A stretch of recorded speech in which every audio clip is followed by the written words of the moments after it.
to this video on price elasticity of supply, the last in our series on elasticity for microeconomics. Again, define PES, illustrate PES, know the different types of PES, including the coefficients and what determines PES, and finally, how price elasticity of supply is useful knowledge for firms, industries, and nations around the world.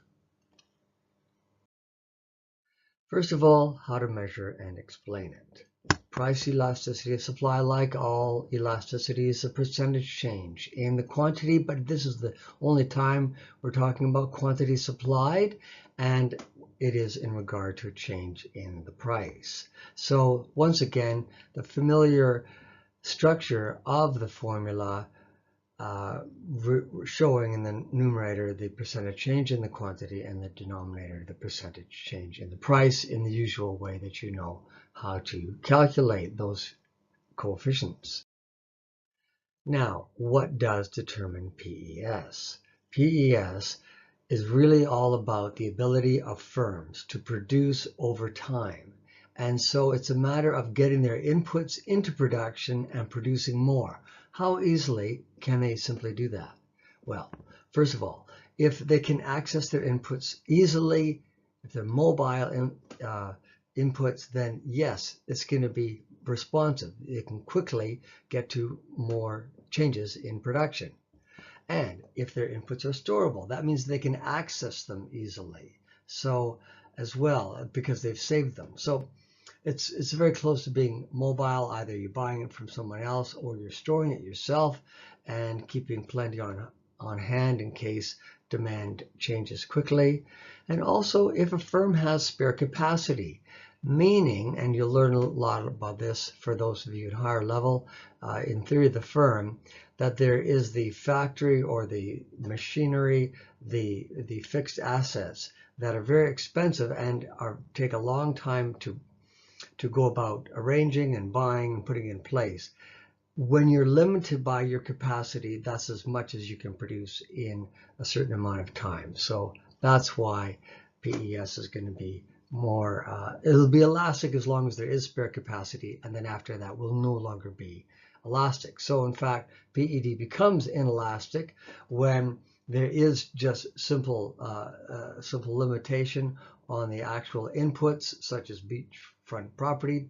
They're not making any more beaches, well, not very many anyway, and so therefore that is a very limiting aspect of input of production. Fresh fruit would be inelastic, as a lot of primary products, because you cannot easily store it. And finally, you're going to have factories that are operating at full capacity. That's going to be inelastic because they cannot fit in any more inputs that are easily accessed if the fixed assets, the fixed inputs, are going to be running at full capacity. So another way to look at this is the issue of time. It's a fourth consideration, but it brings it all together. As you were just listening to, it's really a matter of time. Or in the time allowed, can a firm access their inputs and produce more? And in the immediate run, so a day or even a month, there may not be any ability for a firm to produce any more no matter what the price. But PES will increase over time as long as you do have spare capacity so that you can begin to access the inputs and produce more, and not until there's the long run, which really is all about increasing that spare capacity. That's why PES is definitely very elastic and could even be perfectly elastic in the very long run. As you just continue to expand your factory space and get all the machines you need, you can keep costs down to the way they were originally. So that's how PES can be actually perfectly elastic. So here's how we'll be illustrating it, generally speaking. As I for immediate run, showing no change in the quantity as price were to increase, whereas the short run, you'd see that you'd increase the quantity to Q1, tending to be a little bit more elastic and very elastic when it comes to the long run, and seeing that the quantity changes will be greater. So that's the idea. Ever increasing amounts of quantity being supplied reflects the different types of elasticity. And to more carefully just go through that, what we mean by perfectly inelastic means that no matter what the price is changing, a 25% increase in the price here will result in quantity supplied being unchanged.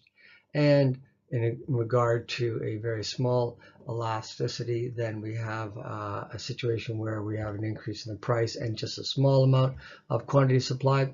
Now notice, by the way, that we have the supply curve starting on the x-axis, and there's a handy little rule that if a supply curve does start on the x-axis, then you will have an inelastic situation. You'll notice that when you do higher level functions for data, you're going to be taking a look at that.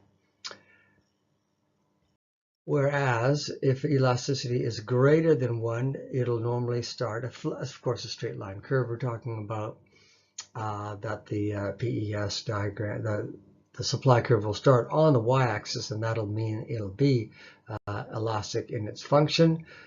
And in that case, we're looking at a situation where you get a 25% increase in the price will result in a greater than 25% increase in the quantity supplied. Now, unit elasticity, we didn't look at that, and very easy to define, and it's not really all that interesting in terms of, or consequential in terms of analysis or issues in application, but clearly we mean that there's direct proportional changes in price and quantity supplied, whereas elasticity equals 0, it means simply the quantity can continue to be increased without changing the price. So in summary, we have a relatively inelastic PES and then the relatively elastic, and those are the two major types. You can throw in a unit elasticity and perfectly inelastic and perfectly elastic, and those are the coefficients. So all of that to memorize and keep clear in your mind. Finally, a word about the applications. We bring together PES with PED to help explain once again the issue in developing countries, especially when it comes to primary goods, why they are so vulnerable. So this is a very useful type of question that you'll get in section 4, really. It has to do with the volatility of prices for those countries that export primary goods, and indeed any firm that's producing primary goods are subject to the volatility, because take a look at the demand curve. If only the demand curve is shifting on any one of those supply curves, you're going to get a huge change in the price. Now, it's all very good if you go from S0 to S1, very, very positive.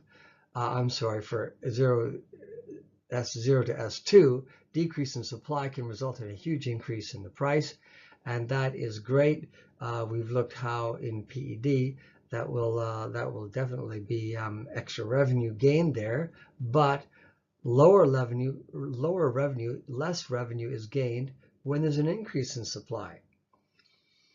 And of course, with the demand changing as well, you throw that in for an inelastic supply curve, and you get even more price volatility. So the range becomes quite huge, and countries, while they might even have boom times, they can't even count on that for regular growth. So it's a real problem, even the fact that they've got some good years compared to some bad years.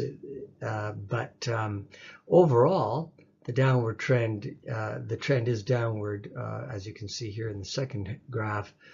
So that's just mainly due to the ever-increasing supply outpacing the changes in demand, because it's simply, these are necessity goods, and so the demand curves are not going to be shifting all that much, but supply curves, due to increases in technology and productivity, will shift quite a lot more, and a lot more countries producing them. So that's the fate of those countries that are stuck in the rut of producing a lot of primary products, which is an issue that we look at in developing economics to help solve poverty in nations. Thanks for listening.